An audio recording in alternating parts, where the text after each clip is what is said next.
Today, we're taking a flight on what is the most notorious airline in Mexico.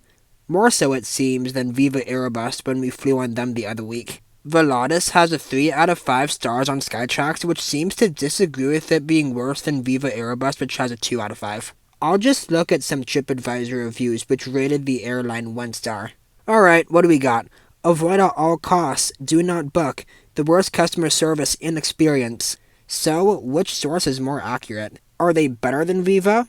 Or are they really just the worst airline in Mexico? We'll take one of their Airbus A320s from Guadalajara, where we left off on Viva last time, up to Las Vegas. We'll see if they really deserve that 1 star, or people just don't know how ultra low-cost airlines work. When we land in Vegas, we'll then compare everything to Viva and see which Mexican airline is really the worst. Or do they just both equally stink? What's going on, guys? Casey Flower here, and is Volaris really as bad as everyone says it is? It's a 3-star airline, not 2 like Viva last time. Volaris uses the same program, interface, and are on a code share with Frontier, so check-in is pretty similar to what they have. Checking into Volaris is standard for an international flight, with selecting the travelers, scanning your passport, and entering your address. Next, you have another chance to change your seat or add on bags for an extra fee, but that won't be us today. Then, after agreeing to the fact that we aren't safety hazards, we'll then receive our boarding pass. Okay, never mind. I guess we'll have to hang out at the check-in desk then. I've heard that Volaris representatives are quote-unquote mean, so this should be interesting. Are you done? No, just a personal item. I was first in the queue, but I had to wait a good 10 minutes as I had to wait for a counter to be available. When I eventually got one, the lady there wasn't mean. But that dog sure sounded like it. Gate C32, 10:38 for boarding? 10:30, yes, 10:30 a.m. Alright, made it to the gate area. We are boarding at Charlie 32. The boarding area here in this concourse is actually pretty nice. We have food spots going pretty much all the way down the terminal with dining options. But a part of me wants to get something on the plane and get something from the onboard food and beverage service and buy something from the No Frills service that they got and say that I actually had something onboard Volaris that they are providing. But we'll get that once we are actually airborne and once they start that. But anyway, as of now, I should try to consolidate my stuff into my backpack because the fare I got for this flight is just the most basic fare, and that only includes the free personal item, and that free personal item is my backpack. So I just have to consolidate my camera bag there into my backpack there. To do that, the plan of action is to take that black jacket out right there, try to fit my camera bag in. If that fails, take my big down coat out and wear that on top of my black leather jacket as I board, and then try to get my camera bag to fit in there. It's gonna be warm, so yeah, that's my ultra low cost flying life hack right there. But yeah, here we go. I was actually also to get my boarding pass on my app available because I actually did the passport check downstairs at the check-in counter. So I went into my app and got my boarding pass and added it into my Apple Wallet. So now I can actually add that into my archive of virtual boarding passes. So yeah, our aircraft is coming in from Puerto Vallarta. It's on final right now. It'll be here in about 5 to 10 minutes. So we'll see it park, watch those packs get off, and we'll get on. Something worth mentioning that I'm just now realizing during post is that I actually purchased the second lowest fare, the basic, which actually does include a free carry-on, so in this case I was actually fine with both my backpack and my camera bag. The lightest and lowest fare, 0, only allows the free personal item, but it requires a membership to the Volaris, also fancy V Club, which I am not a part of.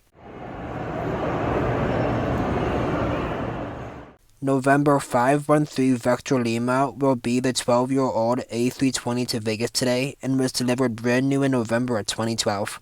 We got an older A322, so we aren't cheating with the newer plane, despite what that cockpit mask thinks it is. Anyway, as the aircraft was getting ready for boarding, so were we.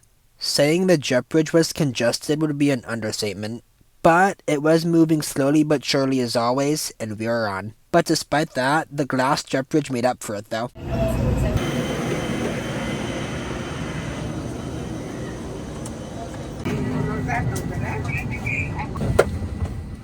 I made it to seat 17A with a pitch of 29 and a width of 18. It does offer seats with more legroom in the front and even at exit rows, which does give it a little more comfort, but the right way to do this is the hard way. Alright, boarded on the Volaris A320 heading up to Vegas. This seat, man, I don't know what to tell ya. Take what we had on Viva in terms of presentation and turn that down like 2 or 3 times and you got this seat. Yeah, dirt, scratches for days like you wouldn't believe, especially that sort of placard at the top in the literature area, and at the bottom, down there too, at the very bottom, it's completely torn off, and I don't know, but yeah, the legroom feels worse than what it was on Viva. We had 29 inches of pitch on Viva, and it feels less than that, honestly. But same structure of seat, same type of seat, looks the same. It's the same sort of thickness, actually, so pretty thick seat with pretty comfortable cushioning. More, maybe, looks thicker, actually, than what we had on Viva. Definitely thicker and definitely more cushioning than the ultra low cost we have in the US, Frontier, Spirit, Allegiant. Maybe some country, but definitely Frontier, Spirit, and Allegiant. But yeah, it's this seat, man. And the presentation on it is just like completely rock bottom. Like, it has not been maintained or touched in the past 14 years that it has been with the airline. But one thing that this seat has that Viva does not, minus the scratches on the armrest, push the button, this seat leans back, and the one on Viva did not. But hey, as of now, this is only the seats, and we can see what they got for the onboard service once we get airborne, and what I get once we get airborne. Officer Martin Pena, flight attendants Patty, Grisel, Ricardo, and Mr. Monica Porces on board. The flight time will be 3 hours. Please fasten your seatbelt.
Alright, we are airborne out of Guadalajara and on our way up to Vegas. Surprise, surprise, we don't have Wi-Fi, but we do have an entertainment browser. Go into settings, Wi-Fi, Volaris TV. It'll redirect you to a page where you have to watch a video in order to get access to the Wi-Fi. But once that's loaded, then you have access to a bunch of new releases and movies that you can watch as infant entertainment. There is a catch. They are all payware. 20 pesos each, I believe, or at least the one that I looked at as a sample is 20 pesos, indicated by the purple lock that you can see. There might be some free ones that you can watch, but for the most part, when I scroll through, they all were pay. But yeah, if you don't mind paying 20 pesos to watch a movie, or however many that is in USD, to watch a movie, then you can. And you also have the menu digitally on another tab that you can scroll through.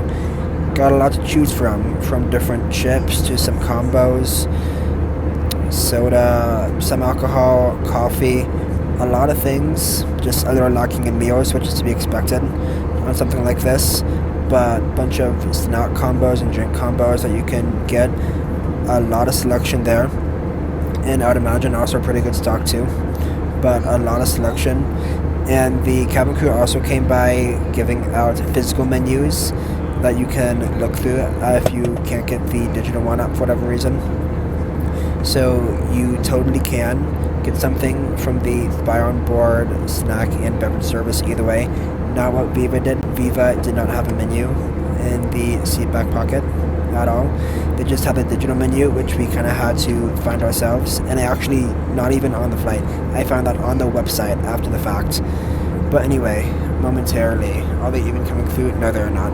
Yeah, they'll come through doing the snack and drink run. Despite what I said earlier, I'll probably pass on eating a full lunch meal on this flight. I might get a soda, might get a snack, but I don't know. I'll get like an actual meal in Vegas when we land.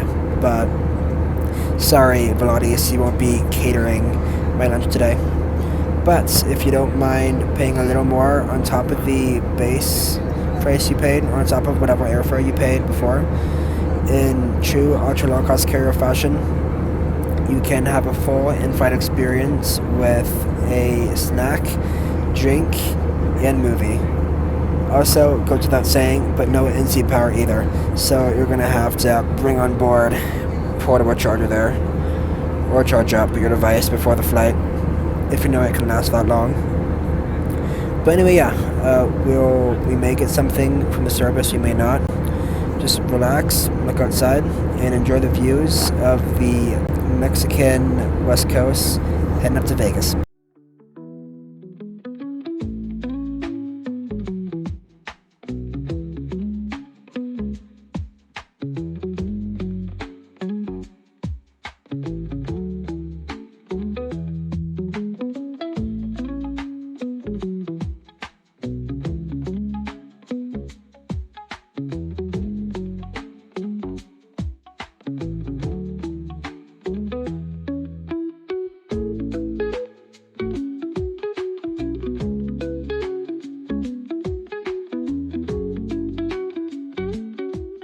Alright, the snack and beverage cart has Grey Star Row, and I got my meal.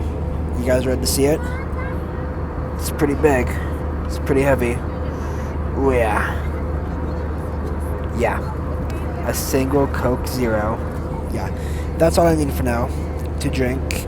I'll get some actual food and an actual meal when we land in Vegas somewhere before my next flight out. But something we do get on Volaris is an actual cup holder and not that weird hole thing that Viva had. But yeah, we have an actual round slot for a drink here, unlike that weird hole we had on Viva, which I still don't really understand. But cool. Maybe they have something nicer on the Neos, maybe they don't. Maybe they just think that's cool. But yeah, drink up and look at the annoyingly backlit views of the wing and scenery outside.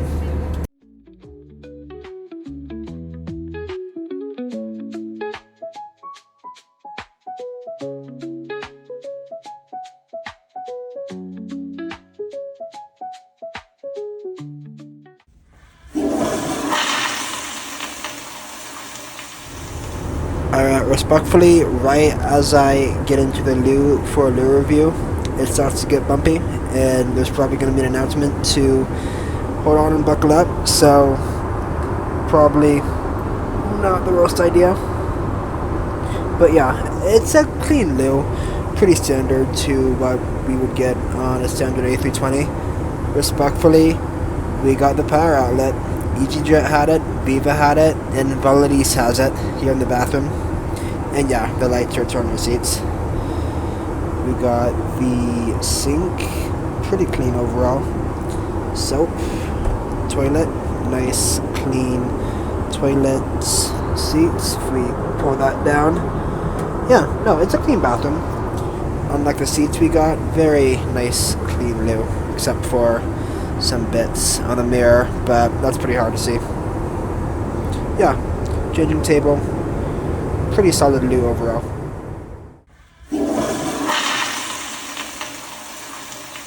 Before we started descending, we were cloud surfing for a good hour.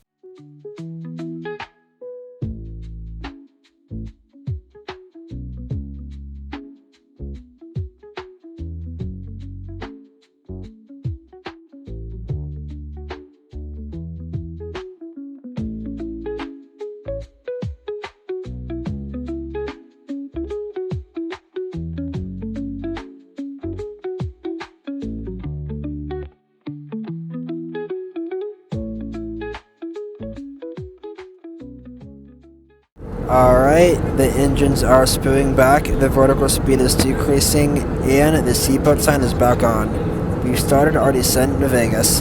I'll use this time on the way in to rate this flight using my channel original rating system, the Raleigh rating scale, called that because my first name is Raleigh. If you're new here, I use this scale to rate and review all my flights at the end of every one of my airline reviews with 6 different categories. And I use that 6 to see which one each airline is best at. And we will not only see how Volaris did today, but we'll also compare it to how Viva did in the last video. And we can see which bad Mexican ultra low cost carrier is the best. Let's get into it. The service was an 8 out of 10. Honestly, despite what I've read and heard, the customer service and care today has been pretty friendly and engaging. They were thorough with the snack and beverage runs and actually asked me if I wanted to be served without me having to initiate. Viva failed to do this on their service. Unfortunately, something they allowed, which I wasn't a fan of, was on pushback. They were allowing passengers to stand up and change seats as the plane was in motion. Yeah, this is technically legal as we weren't on an active taxiway yet, but it's still a risk. Something that could happen, such as a sudden stop as passengers are standing if they got injured.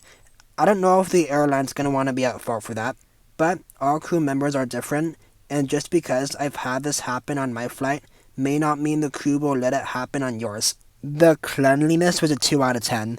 As I have discussed in the past, this is dependent on the aircraft, and their newer A320neos are probably nicer and cleaner on the interior, but you can't leave out this older fleet. From the scratches on the armrest to the scratches and tear all over the seatback and tray table.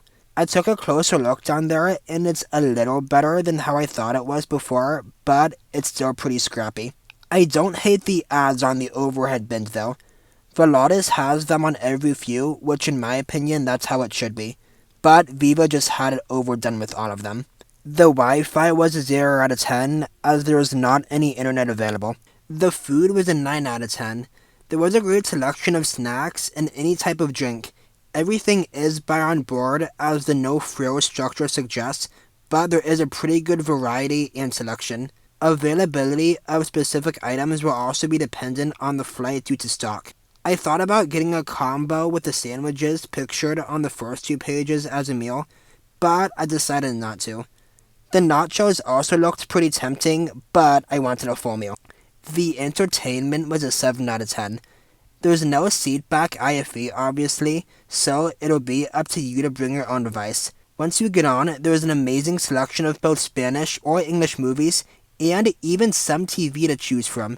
In classy No Frills fashion, you do have to pay to watch, so it unfortunately isn't free entertainment. You also have to keep your device battery charged up on your own, as there isn't any in-seat power. On top of that, it also isn't guaranteed to work on every flight, so be prepared if that's the case. The seat was a 3 out of 10. The legroom felt pretty non-existent. It was the same 29 inches of pitch as Viva and a lot of the other major ULCCs in the US.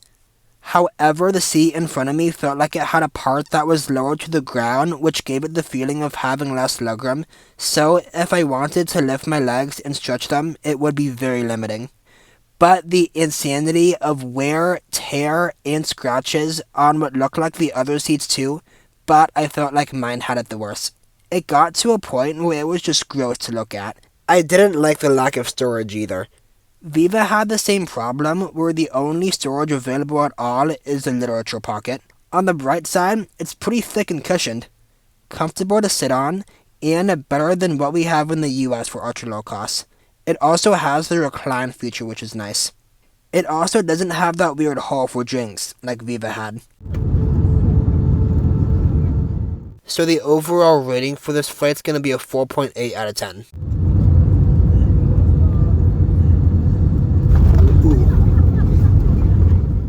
So, let's start with this. Who's the worst ultra-low-cost carrier in Mexico? And the winner is, by 0.2 points, Viva is better. Volaris got a 4.8 out of 10, and Viva got a 5 out of 10. This was pretty much only because Viva had a cleaner cabin, but as we probably know by now, this isn't going to be the case on every plane. This is only my opinion, and my way of doing it isn't very mathematical or scientific, but I rate everything based on what I feel would be a fair comparison to each category, based on how well they contributed to the experience overall. I then add each number I gave to each category, and then divide it by how many possible points. 60 for the 6 categories.